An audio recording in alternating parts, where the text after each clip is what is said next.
Howdy folks, and welcome back to the pointless channel of life, the universe, and everything. Um, and before I, start messing up the camera, because I'm leaning over to ash a cigarette, let me just open with a little, I don't know, commentary on my commentaries, I guess.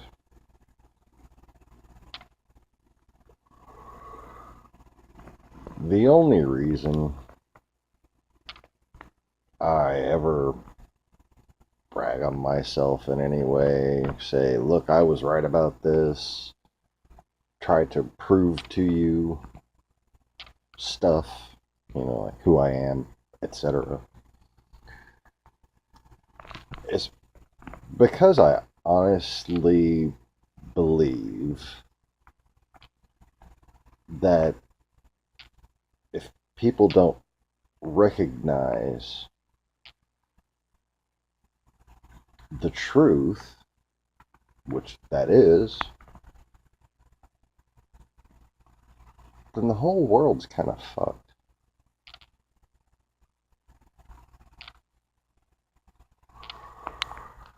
And, like, really, the only time I'm ever bitching about views, it's a coalescence of reason for my channel. For one, they're doing something wrong. They're bullying people, and they're taking away free speech.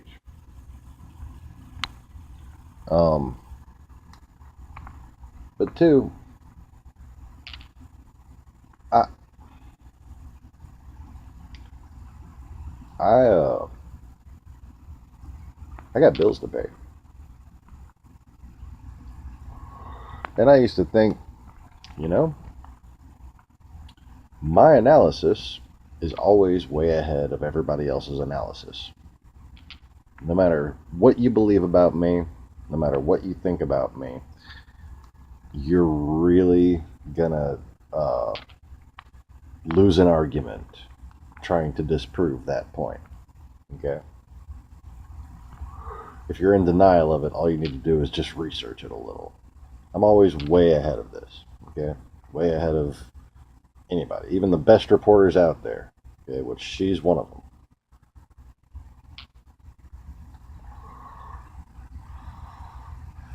And I wish I could spend 12 hours a day. Hell, I wish I could spend 3 hours a day making sure that my channel covered every bit of news, that you could come here and reliably get news. I wish I could do that. But if they're suppressing my views and I'm not making money but like $100 every 3 months off of this channel, $100 every 3 months, okay? Huh. It's really hard being a man, being a parent, being a grown up, rationalizing, devoting that much time, devoting, cost. I mean, taking up multiple notepads, spending money to not make much. Like I have better uses of my time. And while I'll keep track of things and interject when I see stuff going on, and while I'll interject when I see myself getting proven right, which I'm about to show you, I, I'm I'm here to change policy. I'm announcing a policy change on this channel. If you want me to give you news updates, I need donations. Otherwise, I mean, if y'all like what I'm doing, but I'm just saying, guilt me into doing more if you want me to do more. Because if anybody donates, I'm going to be like, oh, I got to make some more videos, Like, that's just how I am. I have a work ethic. You want me to make better quality videos? Donate enough to where I can actually spend some time on it and rationalize taking care of my family by doing so. But I can't go back there in my bedroom, you know, all day long, especially when the kids are home on summer and Christmas break and stuff like that. And you know, we're we drive old cars that cost $3,000. We have a refrigerator that we expected to die a while back. We have a dryer, luckily a relative bought for me, but that relative had screwed me over for 30 years straight, so kind of water under the bridge. I'm just saying, like, you know, I keep trying shit and it don't work.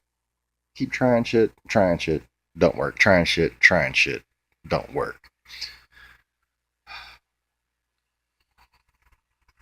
And I think my biggest contribution to society has been completely stifled by Russian hacking, by oligarchical influence, on algorithmic censorship, basically. And to that end, let me get to, stop babbling and bitching about my life. Show you exactly what I was right about again.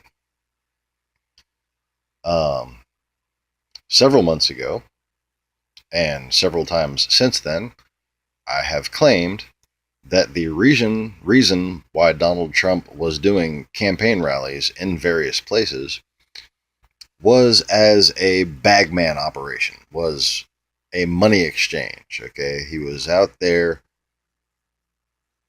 collecting money, getting money, distributing money, bribing people, okay? Something was going on financially with the timing and the placing of his campaign rallies. And I asked for any journalists that watch my channel to investigate this. And apparently some minor journalists have investigated this, and a major journalist has taken it up. So let's watch the clip. But one day in November, this past November, less than a week ahead of the general election, our future president held a campaign rally in Concord, North Carolina. And on that same day, flying into Concord's single runway airport was a man they call the King of Fertilizer. They call him that in Russia. I'm sure it's King of bullshit. Russian. It probably rhymes. His name is Dmitry Rybolovlev. Now, if you watched Monday night's broadcast of this show, you might remember us talking about Dmitry Rybolovlev, about this fantastically wealthy billionaire Russian oligarch, the King of Fertilizer. And what his ex-wife alleges was a bid to shield his gazillions of dollars from his wife during a very hard-fought divorce battle. He went on a radical spending spree during roughly the period of his divorce. He bought a private Greek island for $150 million. He bought a big French soccer team. He bought the most expensive apartment in New York City at the time. And in 2008, the Russian fertilizer king bought this Palm Beach mansion from Donald Trump. And he bought it for $100 million, which was the most expensive U.S. home sale ever. The $100 million price tag was more remarkable for another aspect, another feature of that bottom line, which is that $100 million was like 2.5 times what Donald Trump had paid for it just a couple of years earlier. That much we have covered on this show. We've covered that and the fact that the fertilizer king guy, who so apparently radically overpaid Donald Trump for that property, he's also a major shareholder in a bank in Cyprus that has ties to Vladimir Putin. The vice chairman of that bank is our new Commerce Secretary, Wilbur Ross, longtime friend of Donald Trump. So if you saw Monday Night Show, that much we have covered. Here's a new thing, though. As far as anybody can tell, this same Russian oligarch, the fertilizer guy, The Bullshit also King owns this nearly $100 million airplane. Look at that, private-owned airplane. Look at how big it is. Nice. He owns it through a holding company in the British Virgin Islands.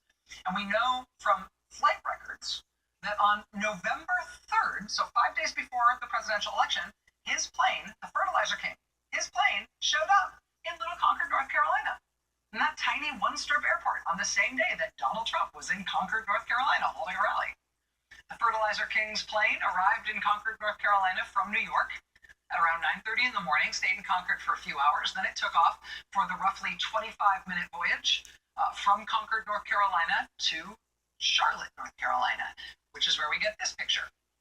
The Fertilizer King's plane you see there on the left.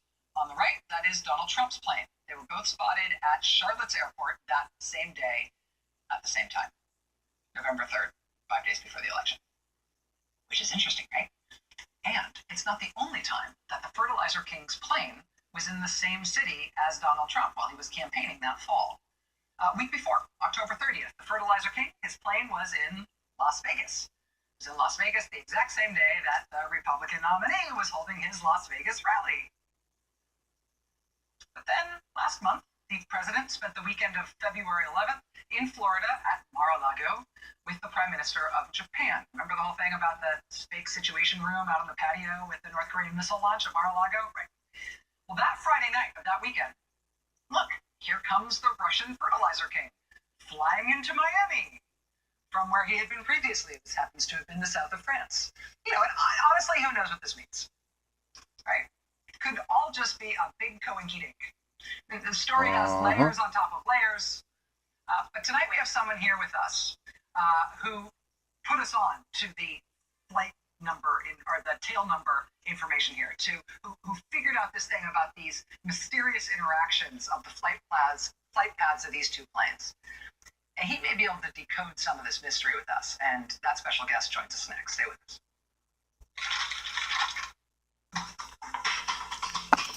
So, isn't that special? I'd like to thank Rachel Mallow for her very thorough reporting, and this channel right here has the hour-long version of this show. If you got time, I suggest you check it out. Thanks for watching, everybody. Please click the like button, subscribe if you haven't already, all that good stuff. Peace.